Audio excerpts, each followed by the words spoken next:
There's a storm across the valley. The clouds are rolling in. The afternoon is heavy on your shoulders. There's a truck out on the 4 lane, a mile or more away. The whining of his wheels just makes it colder. This is Community Forum. My name is Priscilla Almquist-Olson, your host, and I hope that you know that today we are still working with Zoom because of the COVID pandemic. Today is May 14th, 2021. And I welcome to the program Angela Finney, who's the Director of Development for Bikes Not Bombs, and Rita Corey, who is a member of that organization and happens to be the organist at my church.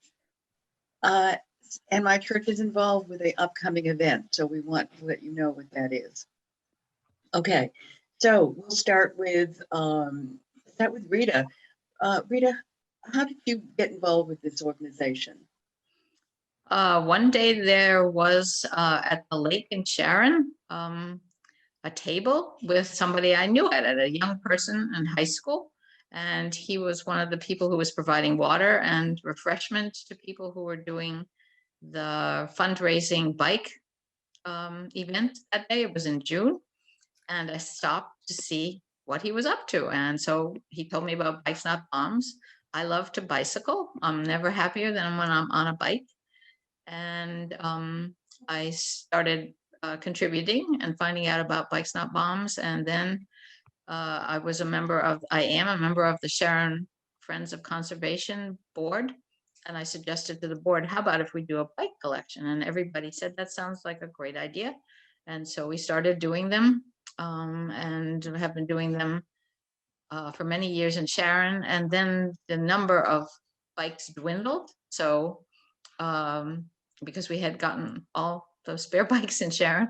So then we moved it to Holy Trinity, and the congregation was very excited about having us there. So we moved it there. And just so the viewers know, it's Holy Trinity Lutheran Church at 143 Lincoln Street in Northeastern. And so tell me, Rita, why is this important to you, this organization? I don't like to throw anything out, and I think it's a wonderful reuse of a bicycle that you are now too large for if you're a child, or if you no longer ride bikes, or you have upgraded to a different bike. So those are very good reasons to find a new home for your bicycle.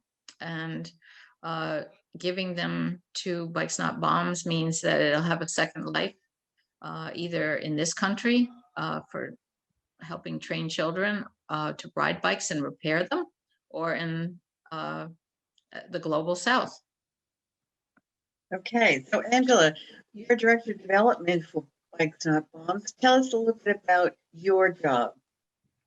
Well, development is just kind of a fancy word for fundraising. So my job is to bring in the revenue that we need from individuals and foundations to sustain us year to year. We have a budget of about $1.5 million. And one of the aspects of Bikes Not Bombs is that we have a full service retail bike shop. And it takes some of the bikes we collect that are on higher end bikes and refurbishes them and work with youth to help refurbish these bikes and then sell them at a low price point. So we get several $100,000 a year in revenue from the bike shop. But I work with a fellow named Martinez who runs our bike drives. And bike drives bring in about, altogether we get about 5,000 donated bikes in a typical year. These are through bike drives mostly, but people come into what we call our hub, which is our bike shop and office, every day donating bikes. And it's a lot of bikes, and they are the core of what we do. We can't do any of our programs which involve shipping bikes internationally and using bikes in local youth programs and refurbishing them and selling them at a low price point to the community, if we don't have a steady supply of bikes. So that's really critical to what we do. Well, tell me, when you donate bikes internationally, what countries benefit and what people from what countries benefit from this program? Yeah, sure. We were founded in 1984. And at that point, we started shipping bikes to Nicaragua. And the reason the founders selected Nicaragua is that the country was going through a popular uprising against a brutal dictator. And there was a lot of Central American solidarity work going on in Boston. And the government was arming, our US government was arming the dictator. And the founders decided to send bikes to Nicaragua. And hence our name, Bikes Not Bombs. But in those bikes, I think the first time we sent bikes, they took 2 bikes on a plane, and then they started driving bikes down, and then they started shipping bikes. And the program they went to was a program for disabled military veterans. So these veterans would take the bikes and refurbish them and make them good to use and give them to the community. We still have programs, and we've shipped to a total of 14 different countries over the years. Right now, our partners are in El Salvador. In San Salvador is a program called SESTA. In Nairobi, Kenya, we ship bikes to a program called Cyclaville. And Rita helped us with a bike drive a couple months ago in Sharon, and that supported a shipment of bikes to Rwanda, to a program called Learn Work Development. So all these partners have different kinds of programs where they use the bikes in the community for micro enterprises or for youth programs. But that's where we ship right now, or to those 3 countries. We're working on a partnership with Haiti as well. Oh, it's so interesting. And so you're really fulfilling a need in those countries, aren't you? Oh, there's a tremendous need. There is a tremendous need in these countries for bicycles. For instance, in Rwanda, Learn Work Develop works primarily with girls and young women to kind of empower them, to give them a bike so they can get to school, so they could get to work, because their only other option is walking. So this just opens up a whole bunch of opportunities for these people. And one of the aim of the program in Rwanda is to prevent teenage marriage and childhood pregnancy. So they're looking to really empower these young women in a way that will, it's really life-changing work in a way. They do a lot with education and job development, but bikes are the hook that bring people in. You get a free bike, and then we have all these other opportunities for you as well. Wonderful. It's so interesting. And so the partners provide all these programs to encourage young people. And is there job training also? Oh, there's a lot of job training. Our program in Kenya is called Cyclaville, and Cyclaville is a network of little micro enterprise bike shops. And they train youth to refurbish the bikes that we send, to fix them up, and then employ them in these micro enterprises or allow them to open up a bike shop of their own. One thing I want to just be clear about is that when we ship bikes, we ship high quality bikes, but sometimes they need some repairs.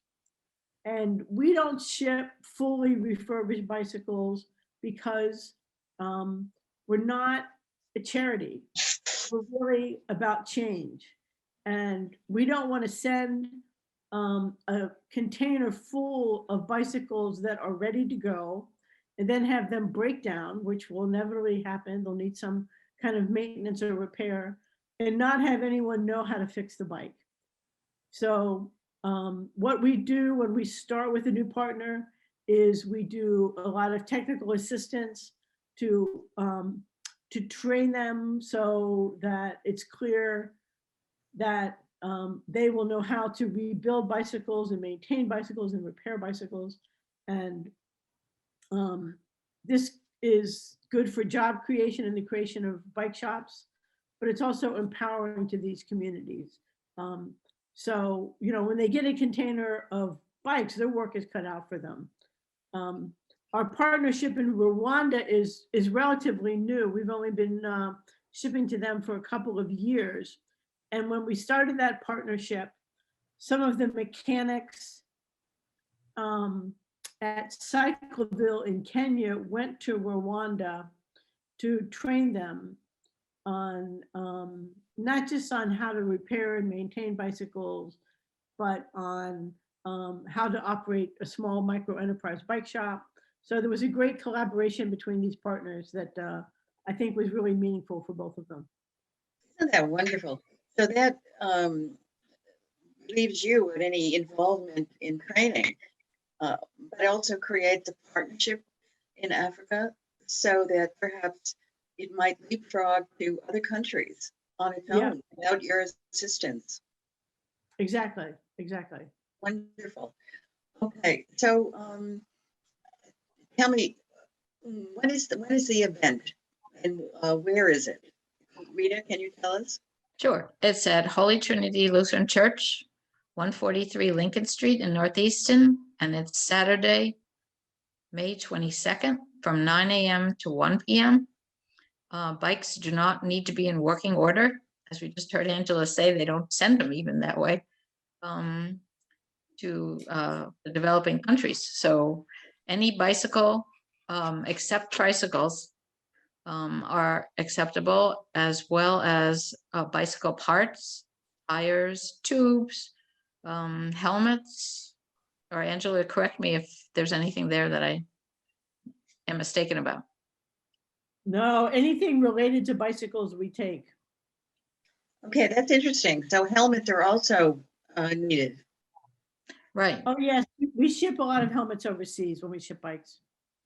Okay, and so children's bikes are also needed, is that correct? Yes, youth bikes, but nothing with 3 wheels. Okay, all right. So a bike that is 16 inches for a 5-year-old, would that be acceptable? Oh yeah, that's fine. That's fine. Okay, so you're training them very young, aren't you? We are. And that allows them to get to school. Oh, it allows them to Right. get to school, to get to work, to bring their products to market. They make big cargo bikes. So it's Well, it's tremendous. Yeah, I was thinking of the children's bikes though. That Yes. allows them to get to school and how important that is. Oh yeah. Yes, Yeah. we send all the children's bikes overseas. Terrific. Okay, so Saturday, May 22nd, 2021, from 9 to 1 a.m. at Holy Trinity Lutheran Church is the bike drop-off location. So the bikes don't have to be in perfect working order. And you also need bike accessories like helmets. But also, if people happen to have a spare tire that came off a bike, all those parts are welcome also. That's right. Right? Yeah. Okay. All right. Any parting words that you want to tell us, Angela, about why you have this job and what it means to you and how people can help you fulfill your mission? Sure. I jumped at the chance when I saw this job opening. I came to Boston to attend law school, and I worked as a lawyer for 25 years. I got a little tired of arguing with other lawyers and thought I'd do something else. And I've done some development work throughout my life, and I knew about Bikes Not Bombs from the first weekend I was in Boston, because I was walking down Center Street in Jamaica Plain, and there was a table with some youth who were raising money for their Bikeathon, which is our annual big fundraiser. And they stopped me, and I started donating to Bikes Not Bombs. But it is an absolutely dynamic organization. In addition to this international shipping, we have a ton of local programs for youth and young adults. And they are programs that are based on a model called Earn a Bike, where youth come in and they literally earn a bike. They select a bike from our collection, they build it up, they take it apart and build it back up and make all the repairs that are necessary, and then it's theirs to keep. And so they've earned a bike. But in the process, they learn a lot about leadership skills, working together. They gain a lot of confidence. You can just see it. You can just see them brimming with confidence after they've built up their bike. It's empowering. And then we have a youth employment program for graduates of our program, of our Earn a Bike program. And they work in our shop and in our programs. They get paid to do it. They're absolutely critical to our ability to refurbish the number of bikes we refurbish every year and to run the programs we do. Let me plug one other program we have, which is called Sisters in Action, which is based on the Earn a Bike model, but it's for girls, it's for women, it's for trans people. And it's a really powerful program that gives a safe space to girls and women where they feel like they can be on their own and still learn about bike maintenance, bike repair, etc. Wow, quite a comprehensive program. How, what are the age groups? I mean, if somebody wants to participate in the Earn a Bike program, how old do they have to be? 12 and up. Mhm. 12 and up. I think that the Earn a Bike program, which is now called Bike Institute, I believe it is 12 to 18. Sisters in Action is 12 to 100. It doesn't matter how old. So it's a great mix of girls and women, and they have a lot of fun. Well, Angela, I can identify as a retired lawyer myself, 35 years of not arguing, but negotiating. I guess that's a much more positive term to use. I also got really burned out. And I think most lawyers, after 25 years or so, say, what was I thinking of? On the other hand, you look back and you see how many people you've helped. Yeah. And I think that's the joy and the feeling of satisfaction that one has as a lawyer. But anyway, I commend you for switching hats and using all of that knowledge and negotiating and vocal skills to promote Bombs Not Bikes. No, Bikes Not Bombs. Yeah, there you go. I have two more things to say. One is, Angela, can you say when the Bikeathon is this year? The Bikeathon is a great event. It's 6 different bike routes. It's Sunday, September 12th, 2021. It starts and ends in Jamaica Plain. There's 10, 30, 50, 100-mile routes, plenty of rest stops, which we have supplied with food and medics and bike mechanics and drinks. And this year we're introducing 2 mixed terrain routes for people who have a mountain bike, and we'll have a short route and a longer route for that. Oh, so wow. It'll be up on our website in about a week. So that's September 12th. And please tell us the contact information so people can see the whole range of activities that you are offering and also the fundraising events. Sure. So the website that we have is a great source of information about all of our programs. And that is bikesnotbombs.org. If anyone wants to talk to me about fundraising or the Bikeathon, my email address is angela@bikesnotbombs.org. And I'm happy to talk to folks. One more thing.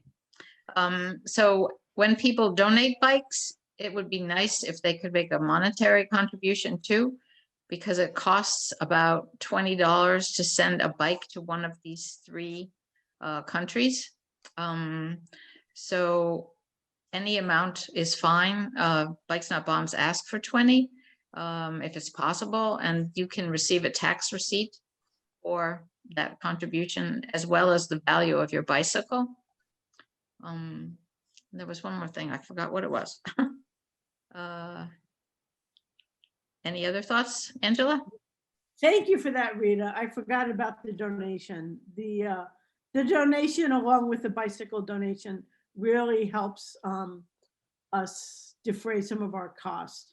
So we're very grateful for that, but it's not required, but it's really, really appreciated. Also appreciated to the donor is the charitable deduction, and you provide a receipt that extends so that one can have that in one's records, tax records. Wonderful. We Okay. also could use, if anyone is handy with tools, at the collection, several things have to happen to each bike. The handlebars have to be put down to the lowest level. The pedals have to be turned around so they take up less room, and the seats have to be put down. So there's always a need for some people who are handy for an hour to help out. So just come. Wonderful. Well, thank you both. This has been a really interesting and inspiring event, an inspiring talk that you have given to our listening and viewing audience. So we appreciate it. I have one last question. Do all of these programs which you've described today take place in Jamaica Plain, or are there other locations? Well, they primarily take place in Jamaica Plain. We have, over the last several years, had partnerships with Boston Public Schools and have brought our Earn a Bike program to some of the vocational technical schools. We draw primarily from Mattapan, Roxbury, Dorchester, and Jamaica Plain. That's where most of our youth come from. Down the road, we hope to have physical facilities in those neighborhoods. But right now we're based in Jamaica Plain. Mm-hmm. Okay. Maybe Well, you could also say where the other bike collections happen during the course of the year. What other towns? Oh my gosh, I'm afraid I can't. I just don't know that. I'm sorry. well, Okay. it's okay because we have your website. Yeah, it's on our website. It is on our website. Yeah, so it's bikesnotbombs.org. That's right. Great. Well, that's easy to remember. So thank you once more. We appreciate your coming on today. And for our viewing audience, I hope you've enjoyed learning about this very worthwhile program, which is not just local, but international. So until next time, this is Priscilla Almquist-Olson bidding you farewell. Stay well, be safe.